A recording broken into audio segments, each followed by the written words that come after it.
You've gotten involved. I mean, you've always been involved in the city. Why? What does it give you to be involved in the city the way that you are? Well, everybody could answer the question the same. They want to live in a place they're proud of. And they feel an obligation, if they love their city, to give something back. And everybody's got something to give back. And I've enjoyed it. I've enjoyed it. For a lot of reasons. You can see good things happen, and that makes you really happy. And in a lot of cases, you see a gratitude. And what better compensation is there than having somebody say, thank you for what you did? I mean, that's good, isn't it? Oh, you bet. And then you see this multiplied by the people around the community who are doing everything that we all do. And that's what makes Jacksonville. And you know, you think 1 million people is a big city, but we're really a small town of a lot of people that you all know, and everybody keeps working at it. How did you decide where you wanted to focus your efforts, your philanthropy, your giving back? How do you decide where to do that? Well, I get sold on an idea, or get sold on a project, or get sold on a need. You don't do things you don't believe in. But if you get sold on an idea, if you get sold on a project or a program or an institution, then it's easy to get involved. You don't want to give your time or your money to something that you don't feel strongly about.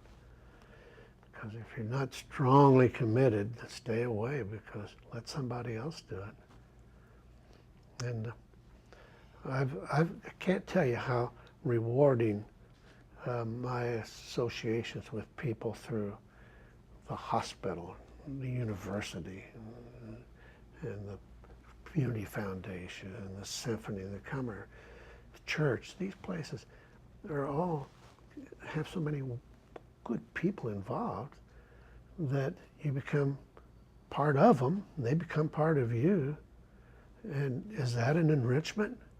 Golly, think of it. Think how I've been enriched by other people doing the same things I've done. Right. Well, you're so involved with so many philanthropic organizations and civic organizations.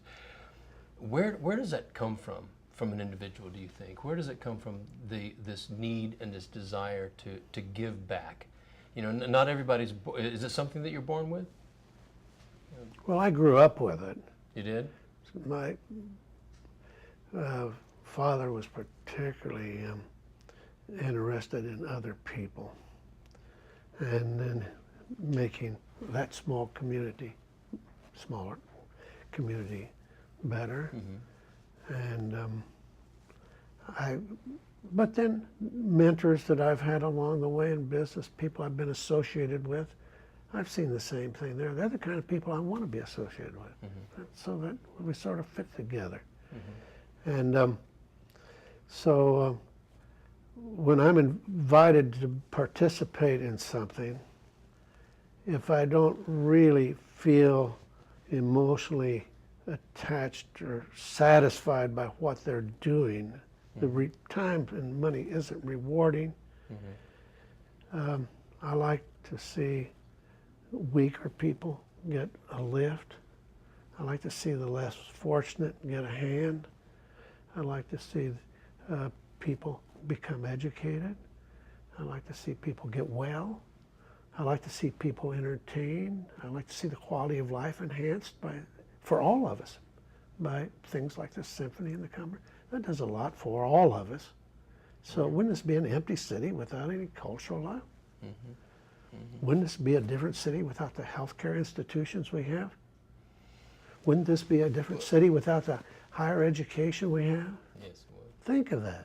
These are neat things. Bob, we were talking about, again, when you were coming to Jacksonville and how you came to Jacksonville and how you got involved in, it seems like how you got involved in all the right things with all the right people.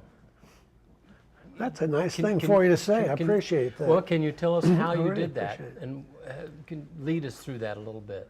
Well, I had some good friends here, nice people, and I was asked by nice people to do things for them and with them, and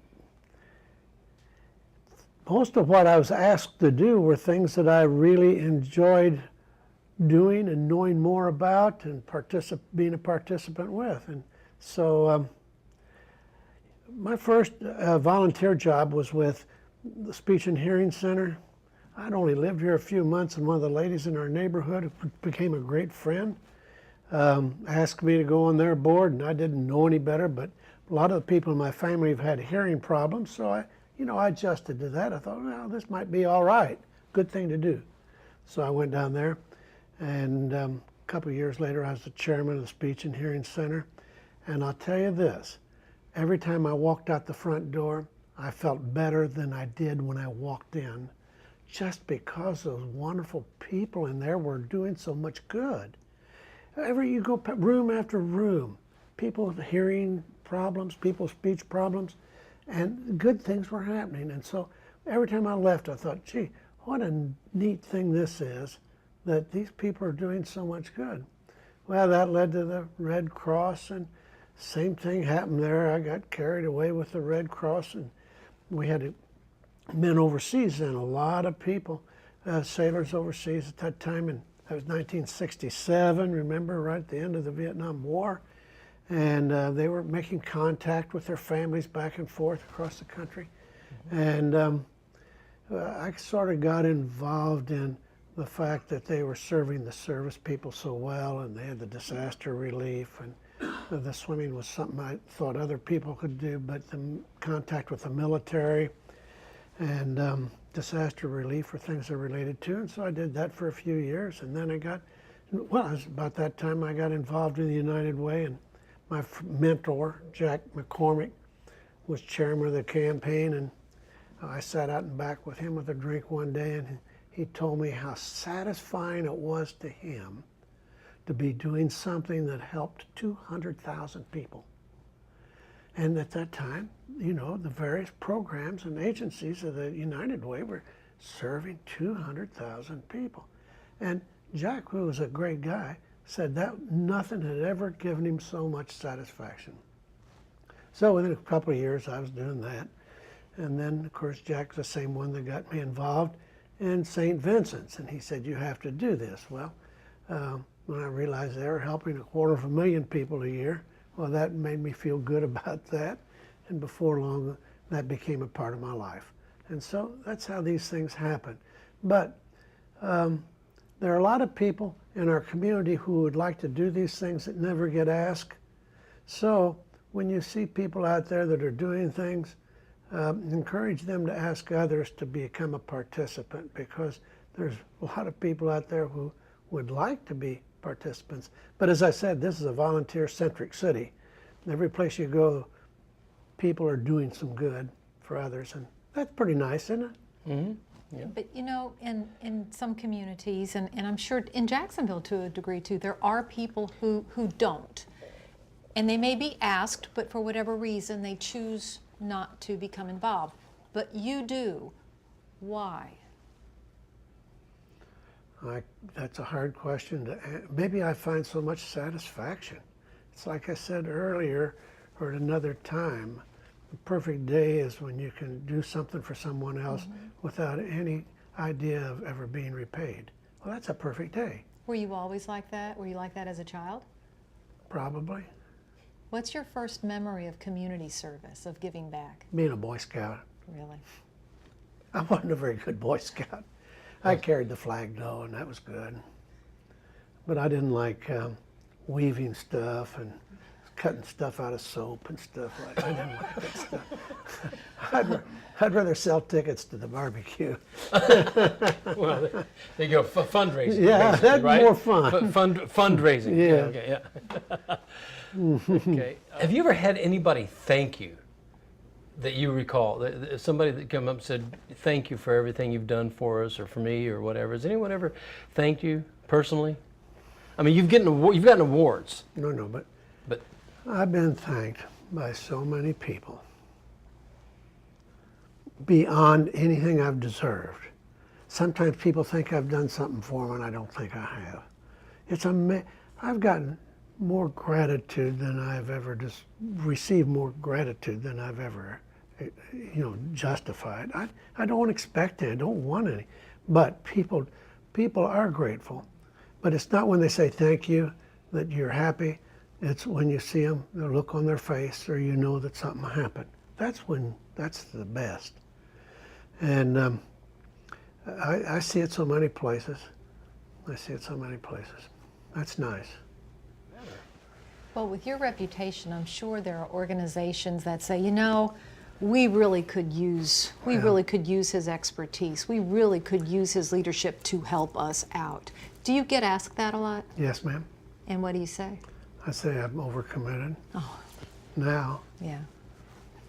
Well, and there's only so many things you can really be passionate about. That's true. Right. Is it hard to say no? Yes, it's always hard to say no. It's always hard to say no, but in business you have to say no.